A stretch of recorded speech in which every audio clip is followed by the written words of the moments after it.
Welcome to the 3 Knockdown Rule.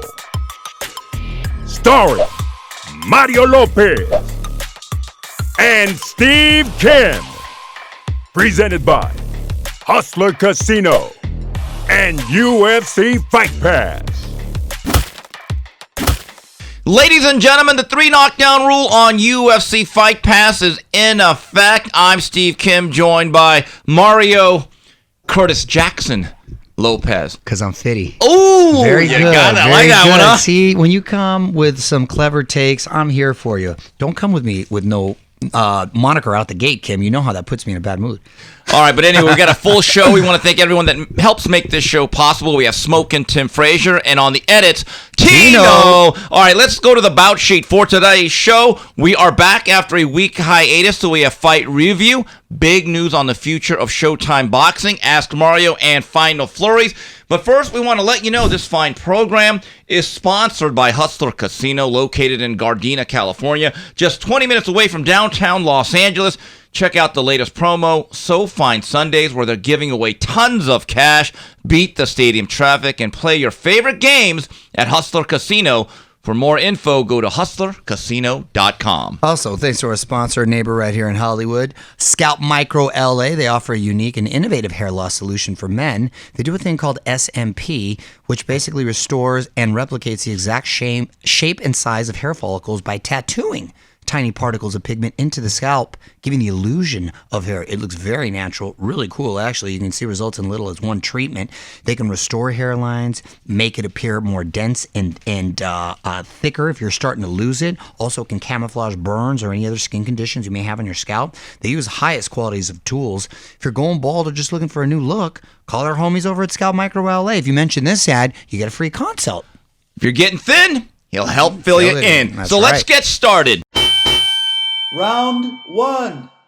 All right, let's go back to October 7th, Sheffield, England on the zone. The WBA featherweight title was on the line, and for about 6.5, nearly 7 rounds, it was Lee Deadwood. But he comes to life zapping Josh Warrington with a right hook that he never saw, then a 4-punch combo, put him out of the fight.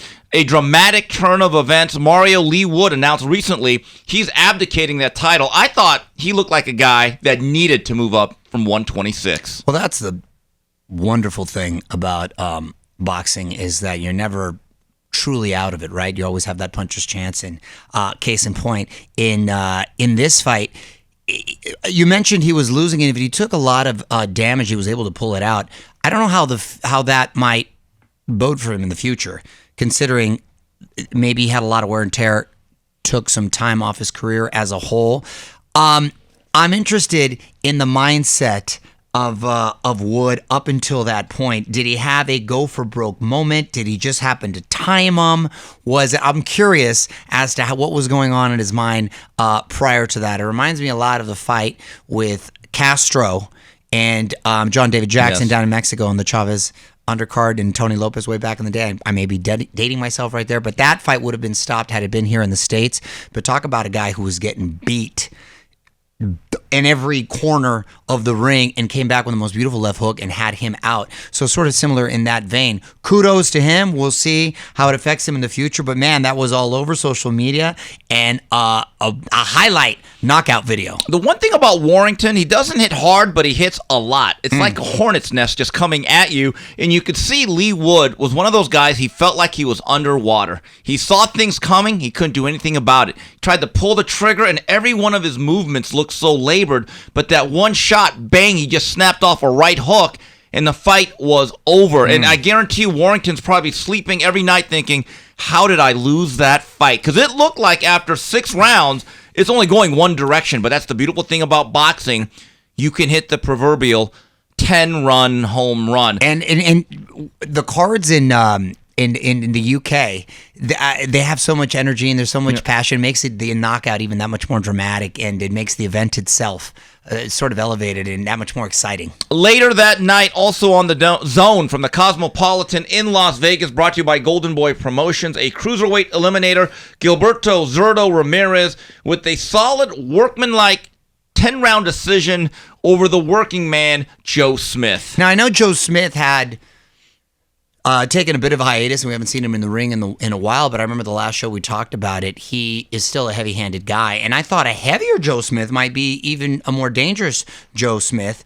But Zurdo, I thought looked good. Dude, I don't know how the hell he ever made 168 at one point. Dude, he is a big dude. Even at cruiserweight, he looks big. I don't know how he made himself that small, but he fought exactly how he needed to beat Joe Smith, and he's a big guy, but as a southpaw, he's still pretty elusive in there. He showed good boxing fundamentals, and he was had him kind of twisted around with his feet and was showing different angles, and I thought he looked good in that weight.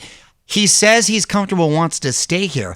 I don't know how much it improved his punching power, but it was enough to keep off a heavy-handed guy like Joe Smith, and it seems like his confidence is back. He and Golden Boy needed this victory. Yes, and the one thing about the cruiserweight division, historically, outside of names like The Real Deal, Evander Holyfield, and Alexander Usyk, it's generally the redheaded stepchild of all boxing divisions.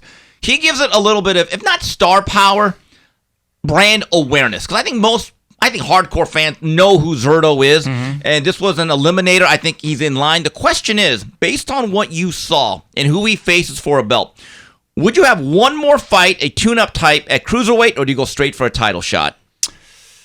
You know, because he's got so many fights under his belt, and he's a veteran, I don't have a problem with him going straight to the title shot, depending on which champion. Right. I think that is the key variable. That's the key. You know what I mean? But if he was a guy like Janibek, one we're going to get to, who's only got like 15, 16 fights, then that's different. Maybe we go one more, but Zurdo's got a lot of fights under his belt. Yeah, absolutely. So this past weekend, October 14th, from down under in Australia, it was Showtime, and the newly minted WBO junior middleweight champion of the world, Tszyu, he got a good night's work from the tough game.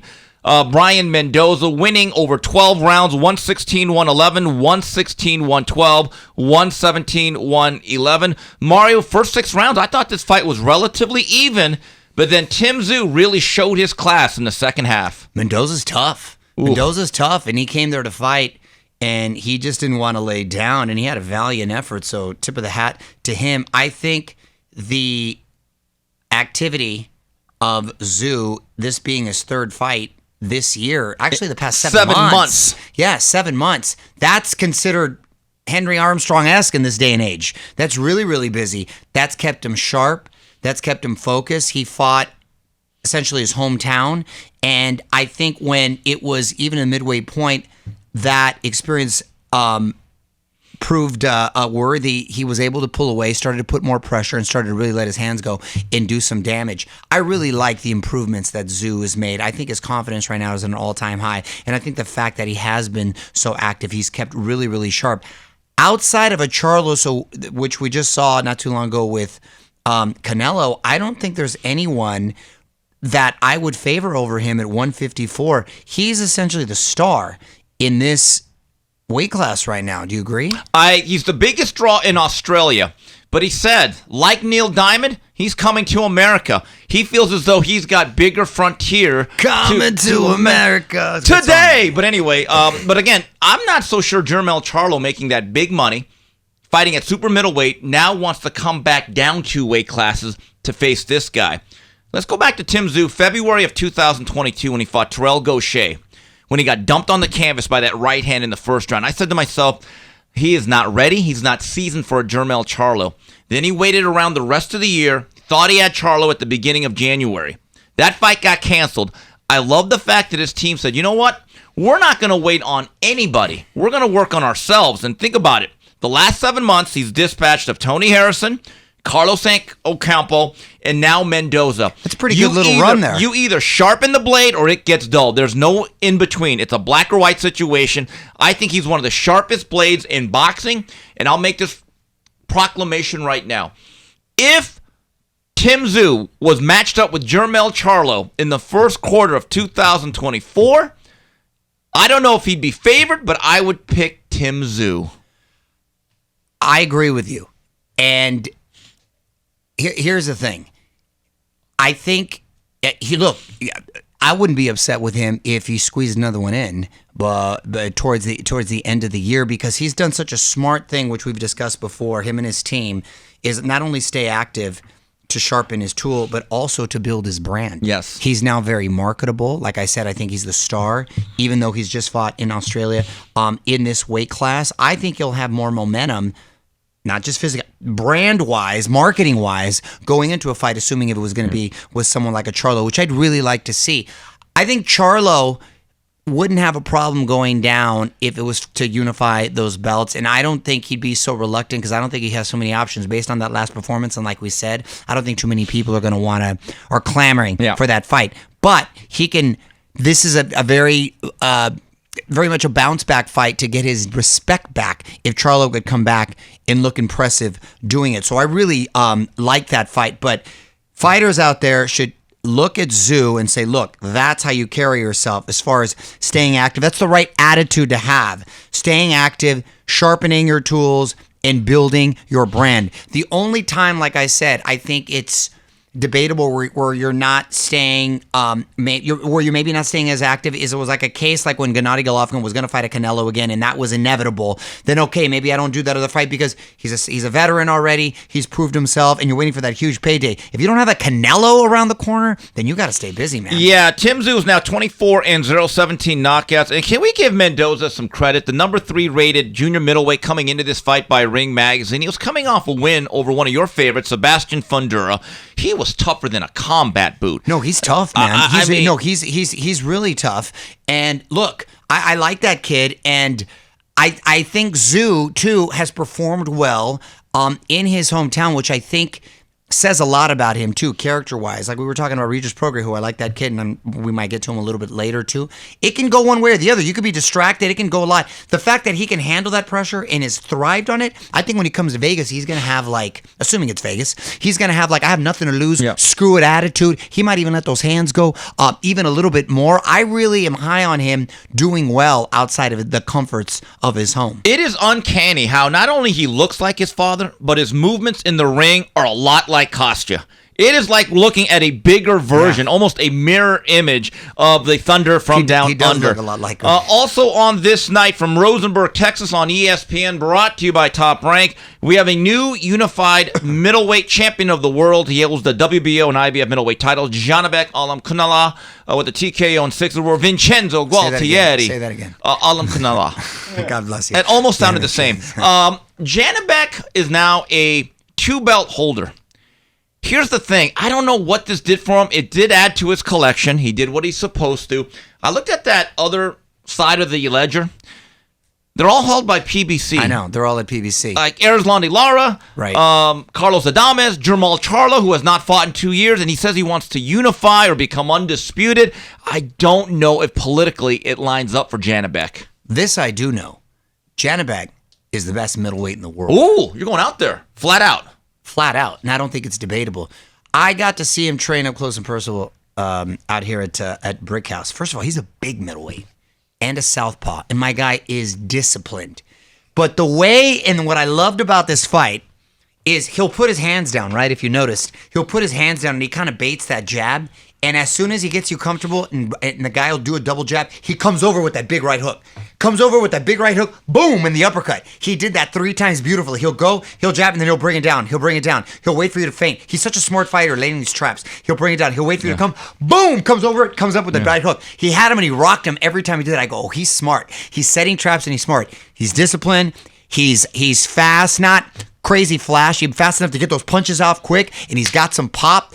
And I think because of his size and his southpaw stance, I don't think anybody messes with him at middleweight. I really don't. I saw a picture that he had right next to Crawford, too. Bro, he is huge, especially next to Crawford. Crawford talking about wanting to go to Canelo, which we've talked about. Why don't you try? Let's win a belt. If you were to beat a Janibek, then maybe that'd make it a little bit more intriguing for me. Keep this in mind. But let me tell you something. I don't even know if that's so easy, and I don't even know if that... I'm telling you, this. I was really impressed by him from what I've seen him in the gym and the way on that last performance. Who would you favor against him in the middleweight division, Kim? As of right now, nobody, because activity matters. That's another point. Here's the thing with Janibek, who's a Kazakh, just like Gennady Golovkin. Doesn't have the power, doesn't have the star power or the appeal. He's a twitchier, more reflexive athlete. Yes, and like you said, he's a little bit more of a slick guy in terms of being fluid and being able to counterpunch. I do think if he wants to get to where he wants to go, which is eventually the bigger fights, he can't just be twice-a-year fighter. Here's the thing. I believe he's right around 30 years old. He's at 15-0, and he keeps fighting twice a year. So they're going to have to, Top Rank's going to have to get creative here. He's got to take the TSZUY route. Yes, he does. And I don't know if that's available to him given the system that he's on with ESPN. But look, Janibek, sometimes it's not if you win, it's how you win. He looked and impressive. he took care of Gualtieri the way he was supposed to. He didn't struggle. There was no moments of doubt. He just dominated him. And he also had surgery on one of his hands. So you could tell now he's a two-fisted offensive machine. And I agree with you. Based on what we know right now, not talking about pedigree, not talking about the past, there's not a single middleweight that I would say would be a betting favorite over Janibek. I agree. All right, and we come back with more of the 3 knockdown rule on the UFC Fight Pass. Catch it streaming live right on YouTube. Welcome to the big leagues, kid. $1.2 million.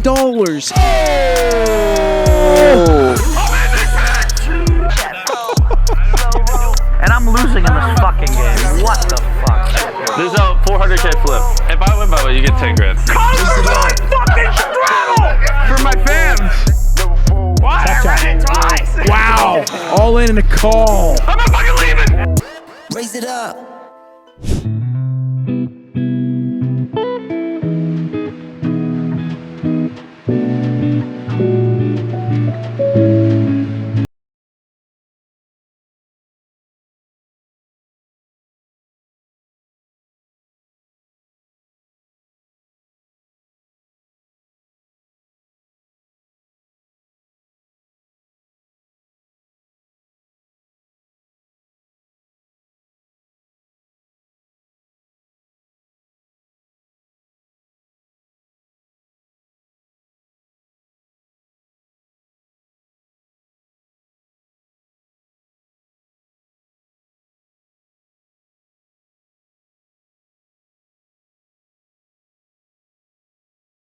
The 3 knockdown rule on the UFC Fight Pass, and we just want to let you know if you'd like to get involved with the 3 knockdown rule and sponsor our fine program, we still have some slots available. Please reach out to us by emailing info@boxbid.io. Once again, that's info@boxbid.io. Boxbid.io is an online platform that is launching soon that helps public figures and professionals in the world of boxing get sponsorships. We are proudly working with boxbid.io. Review preview. All right, and we move on to the fight preview this Saturday night from the famed Forum in Inglewood, California, on the Zone, brought to you by GOLDENBOY Promotions.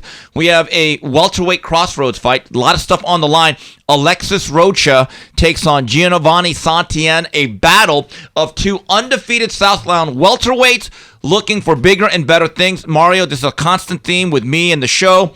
Activity matters. ALEXIS Rocha, since the summer of 2021, after losing that one fight to Speedy Rashidi Ellis, you know this will be his 8th fight, and every fight he seems to get a little bit better. Love it, and I agree. And he's looked sharp the last couple of times. I've actually got to see him live the last couple of times. He puts in a lot of hard work. He seems like a disciplined kid, and I'm looking forward to hopefully seeing the momentum continue. I love that this fight is here in LA at the Forum, and good on GOLDENBOY for keeping him busy. You know, ALEXIS Rocha comes in at a perfect time. Remember, the night that he fought at the YouTube Theater when we went out there, earlier that day, Terrence Crawford visited the GOLDENBOY office. Remember the Crawford-Spence fight? Right. He wanted that smoke. And because remember, ALEXIS Rocha, I believe, is #1 in the WBO.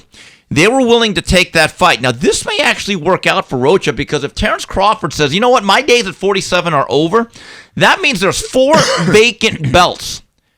Think about that. Now, if you're Rocha, instead of facing maybe the best, most difficult fighter in the world, you might just face a regular guy, and because of the activity, unlike Virgil Ortiz, guess what? He can still make 47. You know what? Activity matters. Well, yeah, it does, because you know why? You said Virgil Ortiz, my mind went, oh, yeah. God, isn't that crazy? How absence just you start to forget about it. And we were high on Virgil Ortiz. I mean, is his health, have you been hearing, is it okay at the moment? Well, look, we're going to bring in Eric Gomez, who couldn't make it today, to answer some questions. I believe there's been a statement made that he's moving up to 54. Yes. But here's the issue. I don't even recall the last time he fought. I believe it was Michael McKinson. That's what I'm trying to say. In the summer of 2020. 22. That's what I'm saying. I mean, and we were really high on him in this case. It's just like, yeah. On the flip side, Rocha has been thriving and been very busy, so I'm excited for these fights. Alexis Rocha, since the time he took over for Virgil Ortiz when he dropped out of the fight at the Galen Center, the USC basketball gym, every fight he seems to bring along more and more fans from the Orange County, Santa Ana area. He has an exciting style. He's getting better. And I spoke to his manager trainer, Hector Lopez, who says, Steve, there's two things happening now. Not only are we fighting more, but I get to spar my guy less, and he's fresher going into fights. And I asked Alexis earlier this week, how do you like the activity? He said, Steve, I'm a much more relaxed fighter than I was 3 years ago. I used to be really nervous going into fights because I didn't do it. Now I step into the ring, it's much more comfortable. Again, activity matters.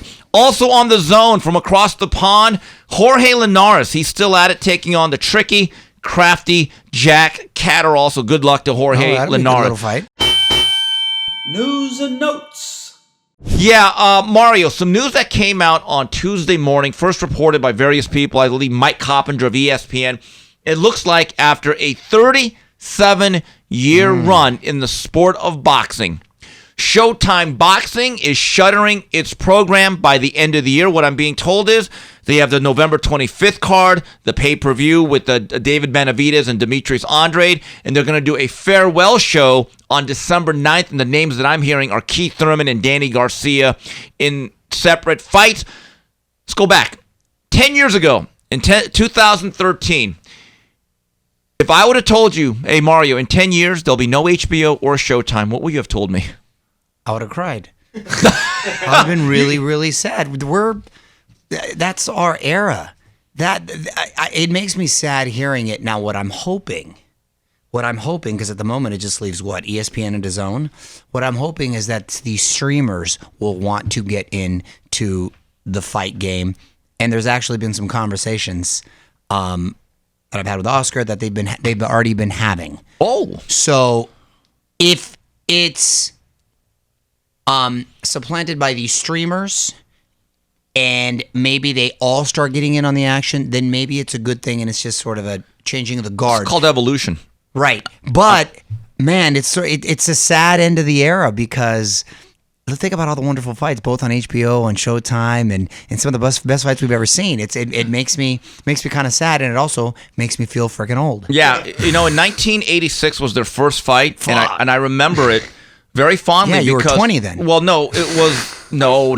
Yeah, it was the day. It was actually the day I moved from Valencia, California, to Montebello because I remember reading the newspaper. The first broadcast they ever did was kind of a pay-per-view closed circuit thing.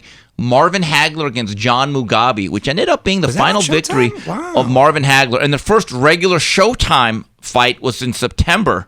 And it was a huge upset. Donald Curry was thought to be the number one boxer in the world. Yeah, got upset by Lloyd Hunnigan.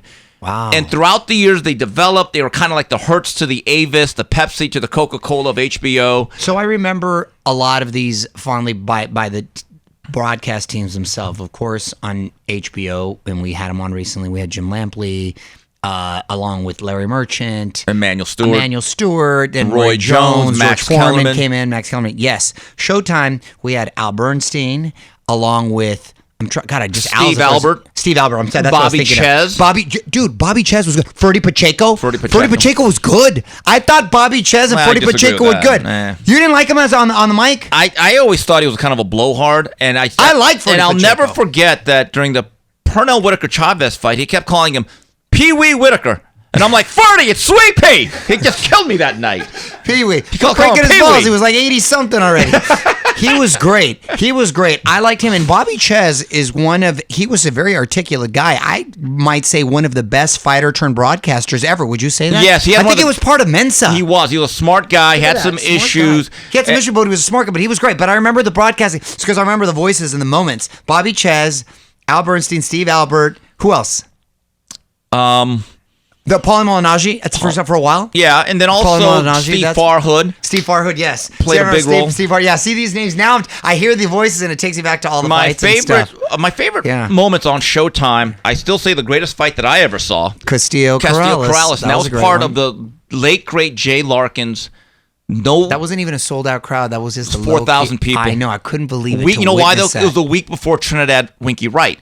So people had a decision to make. Which fight do we go to? That fight I was at too. I chose the Winky Wright one. Boo. Yeah. He won that night though. Jay Larkin. Remember he won. Yeah, Jay Larkin, God rest his soul, taught me so much about this business of boxing. And I'll never forget the first time I met him. They were doing the Henry Akinwande Evander Holyfield Oh my God, fight. I remember that big tall skate. Wow. And what happened was that fight got canceled because he had hepatitis. Yes, So I remember we're that. at the Planet. Henry Akinwande We're at is some crazy. place in Hollywood where there was a press conference, and I asked a question that Jay Larkin didn't like because that was the HBO battle between are we going to make the Lennox Lewis Holyfield fight because that was a network battle. Jay Larkin, I'm a young guy on the beat, and Jay Larkin comes up to me after and goes, "Hey, I heard you've been killing us on the radio, kid." And I was like, "Yeah, I mean, I don't really like some of your fights." He looks around and goes, "Do you have time to talk afterwards?" And I'm like, "Oh my God." So he waits till everyone leaves, and me and him are all alone at this Planet Hollywood or something, talking. And he goes, "So what is your problem with Showtime Boxing? Why are you killing us on your show?" Because I was doing a weekly show called The Main Event. And I referenced the card where they did with Bernard Hopkins and some other guy where both guys faced opponents, one of them being John David Jackson after they had both been knocked out. And I said, "Jay, you recently did a double header where both A sides were facing guys who came off of KO losses." And Jay Larkin goes, "You know what? You're right. Because I've been telling my boss, Dinkins, that this Don King deal is killing us. So if that's what you're saying, that's legitimate." That's fair. And we became great friends. Nice. And he taught me so much about the business. And he's the one who came up with great fights, no rights. In other words, I'm just going to make fights or buy fights. That's the way it should be. But no exclusive deals. That's the way it should be. Don King for a second. One of the great, Oh, one of the in great- America. Oh God. You know what I mean? He's still alive too. Showtime Boxing. Anyway. Revenge the rematches. That was on Showtime. May 7th, 1994. That was great. A lot of the Chavez run was on Showtime, so was a lot of the Tyson run. By the way, do you know Later on the on. Don King contract that was leveraged because of the Mike Tyson, right? Because he took all his business from HBO, and so every part of his deal was after every card, Freddie Pacheco had to interview Don King. So from 1991 all the way to like 98, Don King always had to give like a spiel at the end. And every card, Freddie, we did a great job. Showtime Boxing, #1. And no matter, it could be the worst fights in the world. Oh my God, more bang for the buck, more dynamite for the dollar. So, and I'm like, wow. And so every time he'd go on HBO, they wouldn't interview him. And it would be really contentious between him and Larry Merchant. Yeah. But let's take a look at the evolution of boxing and broadcasting. There used to be a time all the fights were on radio. Then they used to be you're on really going back. closed circuit, but I'm saying. Yeah. Then they used to be on network TV, CBS, ABC, NBC. Then it became premium cable. Then it became, along with that, pay-per-view. The streaming thing has already been going on for about 7-8 years. It's not that new. No. And then more and more. But them having, they don't have any live content really. They started to get into concerts ESPN recently. Plus and DAZN. No, correct. We're talking about Amazon. Yeah, no, places like that. but ESPN and DAZN are specifically sports. I'm talking about Netflix, Right. Hulu, Right. Amazon, Right. Those they don't have any Right. live so content. I don't look at this as like this tragic event because it's the evolution of If sports it content. happens, and we need confirmation. If it happens, if I gotta imagine, because live content is king now, because there's such a clutter with all this content. I, being the eternal optimist, think this is going to be actually good for boxing, in where it'll get elevated and we might have more exposure. Hold on. So here's the thing. Am I crazy to think that? No, but you're not. This is not the end of the PBC. The PBC, once again, is just going to move. They've been through a lot of networks. Trust me. They've been through more networks than Liz Taylor had husbands, okay? It is what it is. Old reference. I know. I get it. Wow. But I'm already feeling old, and I got this guy over here making Elizabeth Taylor references. yeah, okay, Richard Burton. But anyway, so I have a question. What if this leads to even more division, though? Because I don't like these networks when they say, we're getting into boxing, and they marry one promoter. See, that has been a huge issue the last 25 years. We need the Jay Larkin approach. We need the Jay Or Larkin Lou approach. DiBella. Or the When Lou he was the DiBella boxing approach. czar. That's right. That's right. But anyway, a tip of the hat to Showtime Boxing. 37 memorable years. I made a lot of friends on that side, and I You're thought going to try to make it a point to go to the last show? probably not, because did you know on that night, December 9th, that's Pro Gray Haney on pay-per-view. Oh, top Prograis Haney, who's DAZN. DAZN, right? In San Francisco. Yeah, you know what? I might buzz out to that. To San Francisco. That's a quick little flight. Okay, wear shoes and be careful on the streets there. Yeah, just you letting you wanna know. buzz out to that? Not really. And then also, HBO has a curmudgeon. card. Not HBO. ESPN. I'm gonna buzz out to that. I just decided. I'm Good gonna buzz luck. out to that with the wife. We're gonna make a weekend out of it. Yeah, be That's Tony a quick Bennett. little Leave your thing. heart there. Leave your heart You know what I there. mean? Because that's a good little fight. I like that Yeah, fight. and then on ESPN, they have their show, and it's going to be Robezi Ramirez, and then Showtime. So in a lot of ways, it's emblematic of the fractured nature of boxing. Think about it. Boxing's a niche sport. Look how fractured it is, though, Mario. But anyway, look. This is an evolution. No one's dying. It'll move on. Absolutely. As Bob Arum once told me years ago, nothing ever changes. Nothing ever stays the same.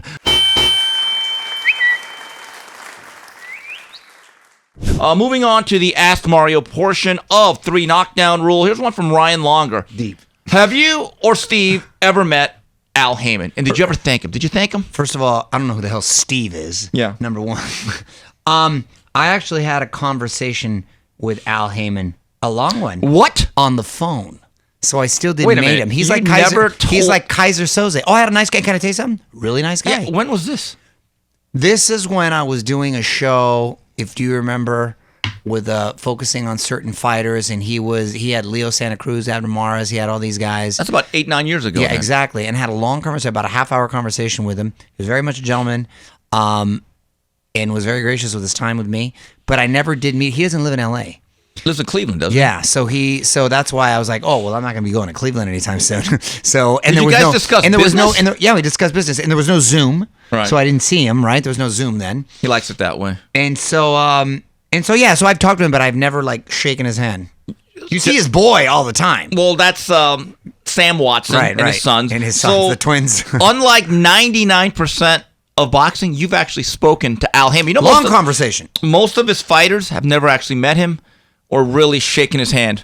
He's That's a wild. mysterious figure. He still has a flip phone. So I've talked to him more than most of his fighters. Doesn't He's have an email. a concert promoter. Yeah, doesn't have an email. Look at Yeah. that. Here's one from Matt Rolls. Is this crop of fighters from 154 to 160 the weakest we've ever seen in the sport in, say, 20, 30 years? Star power wise, I think it is, because we just discussed how Janibek is a great fighter, but unfortunately doesn't have the buzz or the cachet as a Triple G. So I would say star power wise, I don't know if the talent's fallen off that much. You know what hurts it? 20 years, but Lack of activity.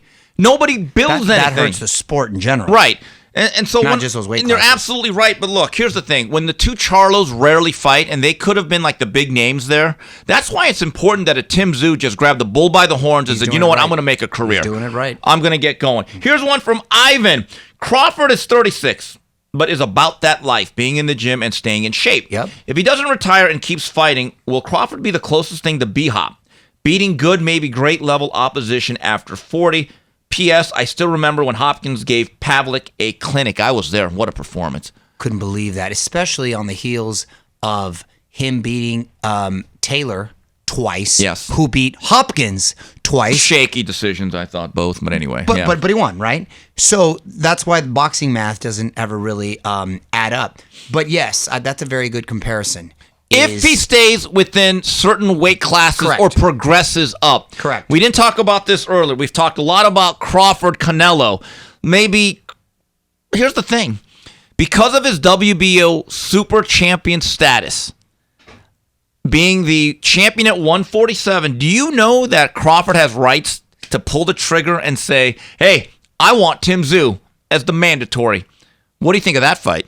I love that fight from him. I think Who would it's you a smart fight for him. And I don't think Canelo is going to give him his fight anytime soon. I really don't. No. So you don't want to die on the vine. I think he continues to build his star power if he were to beat and face and beat Tszyu. He'd continue to beat the drum for the potential Right. Canelo fight.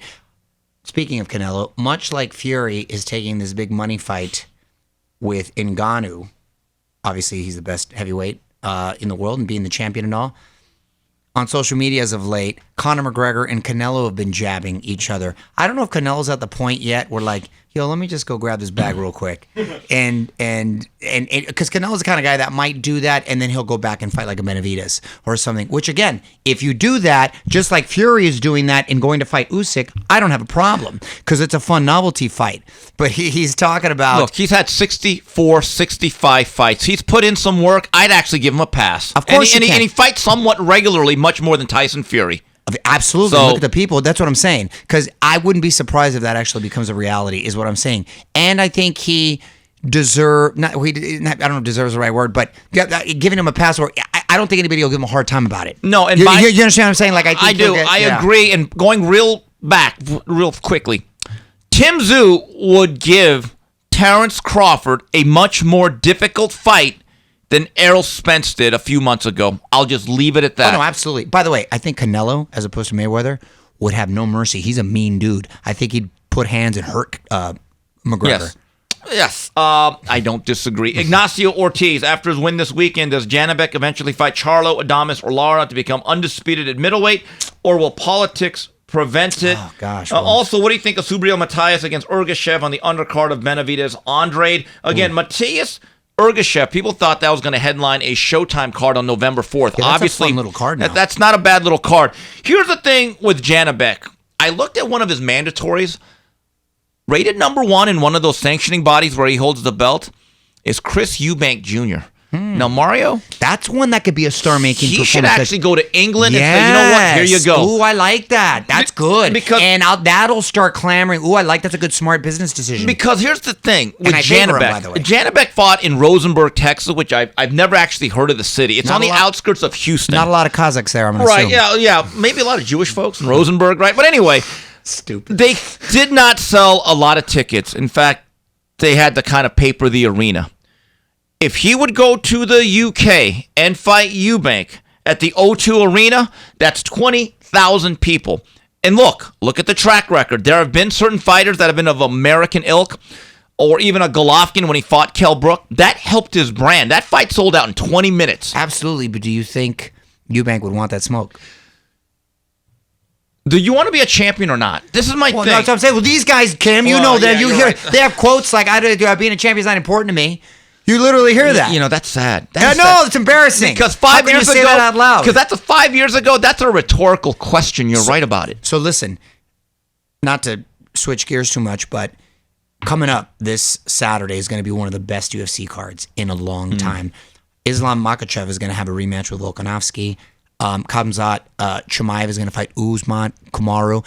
And when Dana approached him because his original opponent got hurt, and they said, do you want... anyway, would you fight Volkanovski, who has been toughest fights, was a little controversial? That guy's active. I like him. He said, you know what? I'm the champion. I'm supposed to fight the best.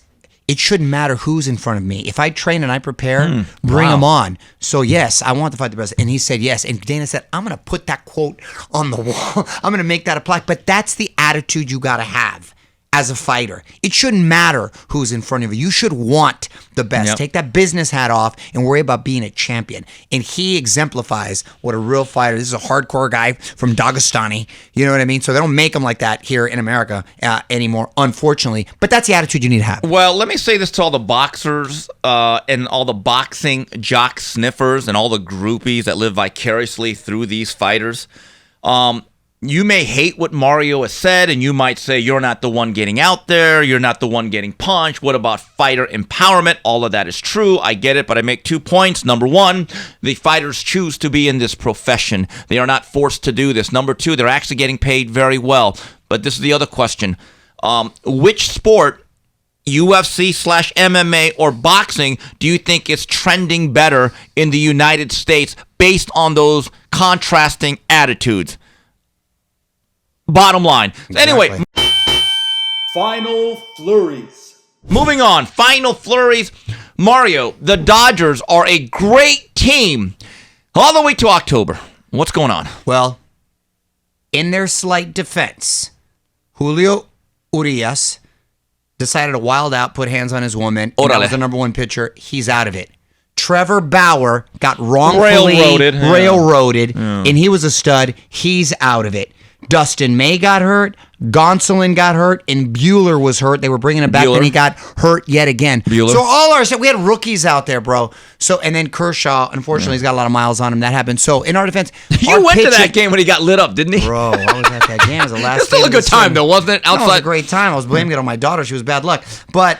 With all that said, that's cold as ice. That was cold as ice. She just likes to go. It's funny because the kids, my daughter loves to go to the Dodgers games. Not because of the games itself, people watching, like the food, Dodger dogs, the peanuts, exactly, and all this stuff. And my son loves to go to the LAFC games because it's crazy, the amp, this and that. Both of them didn't like the football game. I do a football game. They didn't like the football game. My son loves fights too, but it's interesting to see why they like to go to all these things. But the Dodgers. That was some bad luck. You can't win without pitching. The rumor is Ohtani. Hopefully, we're going to get him. And then, back to the drawing board. So we'll see. Let's move on to Monday Night Football. Hold on. The game that Kershaw got lit up like a Christmas tree in the inning 1. When did you leave? What inning did you depart Chavez Ravine? No, I left like at the 8th. 8th? At the 8th, yeah, at the 8th. Up top. Yeah, of most course. Dodger fans would leave by the 6th. You stayed to the 8th. No, I stayed to the 8th. I didn't go to the 9th because it was. He had margaritas. You are a fan. Yeah, Salute. Yeah. Oh, Salute. no, yeah, dude. And by the way, you went good. You went to Monday Night Football at SoFi Stadium. I'll never go again. You want me to tell you why? I don't care who they're playing. I'll never go to a Monday night game or a Thursday night game. I'm going to tell you why. A Monday night game or a Thursday night, those are the only games they have during the week, right? Monday and Thursday? Yeah. Okay. Never again. If it's ever here. Dude, it took me almost an hour and 40 minutes to get there because of the traffic. No game is worse. Traffic in LA? No. No, but like that much? That bad, bro? Like that bad? I thought an hour maybe. Okay, fine. Over an hour and a half, I was like, it's not worth it. I got there in a bad mood. Started slamming drinks and stuff just to kind of shake it off. But it was, I missed the first touchdown by the Chargers right there. I was like, oh my gosh. But it's not worth it. It's not worth it because I had to go off for work. And dude, I left like at 3:40. The game's at 5:15. That would make I know, me but the game's salty. I have to work. So the game's at 5:15. So I'm like, I looked at my wife. I said, we're never going to Monday Night Football game again. Sunday you can gauge. You can go with time. It's easier. Monday or a Thursday night, never again. Not in LA. Not in LA. Maybe in some other city, but never in LA. So Mario, what was it like going to a Dallas Cowboys home game? First of all, it wasn't as many as I thought it would be, to be honest with you. Oh, it was only 70-30. Yeah. Cowboys to Chargers. No, I thought it would be. It was maybe 60-40. Yeah. I thought it would be a lot. I thought it'd be more like 80-20, to be honest with you. It wasn't as much as I thought. I was like, oh, this is surprising. But nonetheless, there were a lot of them there. It was frustrating. It was a good game. It was tied. And I most of the time I'm mad at Staley, which I was, but my boy Herbert did have some struggles, but it wasn't like they got killed. It's that no one has lost. There was a sad stat I read. No one has lost games closer by 3 points than the Chargers have in the last couple of years. 3 points, Kim. It's almost more. You'd rather get your ass kicked than just barely lose. You know what I mean? It's like, it's so frustrating. Mr. Herbert, Mr. Unclutch. I have a question. Come on. He's made a lot of catches, but my guy had one bad game. Get out of here. Because of a pattern. One bad I have a game. question. Did you see the chingazos pattern between the Hombrito fans of both the Chargers and Cowboys? No, man. It was like Morales Barrera. I'm not looking. Oh my God! Was there? They were Chargers throwing hands. These fans. I they was wild out. I won't even. They wild out. It was all over Twitter. Yeah. Mario, who had a worse week last week? Jada or Brittany? What's going on there? Dude, Jada Pinkett Smith has turned into a supervillain. She has emasculated her husband so bad. I feel really bad. Like, and then I don't know how she comes back from this. She really has. What about Will?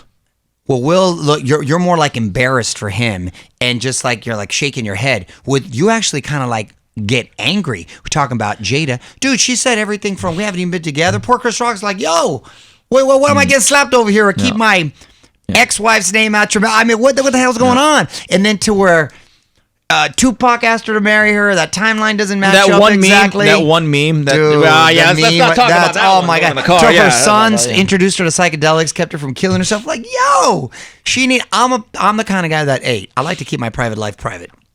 Putting it all out there. She's made herself incredibly polarizing. And then you got Brittany out here, all of a sudden wilding out. Well, she's been wilding out on IG. You filed her. No, but I'm talking about volunteering a lot of information. I don't know. I feel like people took advantage of her because she doesn't talk like that normally. It's not like Jada just on social. Yeah. She's just out there playing with her knives, doing little crazy dances and stuff. I think someone just kind of like maybe started putting a bunch of stuff, and then Brittany was like, yeah, okay. Yeah, they're like, hey, let's write a book about your life. Yeah, exactly. I don't think she's, you know what I mean? But yeah, Justin Timberlake's chilling at home and his wife. They're like, damn, catching strays over here. Has her father been vindicated? Let me tell you something. All those free Honestly. Britney people and stuff. Yeah. Hello. They should have. They have blood on their hands from all this, dude. I mean, it's sad. People need to learn to mind their own business. No one's going to look out for you more than your parents. Right. You know what I mean? Being a father, no one's is gonna look out for you more than that. It may look rough from the outside, but come on, man. I don't want this to end bad. For you know, Right. she's really. I've gotten to know. She's a really nice person, and she's going through stuff. So you want it to end on a positive note. But you start. Rough You know, week. it's Rough week. a rough week for those ladies out there. Yes, man. it is. All right. Well, anyway, Yeah. that's it for this week's. Anyway, that's it for this week's edition of the 3 Knockdown Rule. Again, if you want to sponsor our show, email us at info@boxbid.io on behalf of Mario Lopez, Smoking Tim Frazier, and Tino on the edits. Till next week, goodbye, everybody.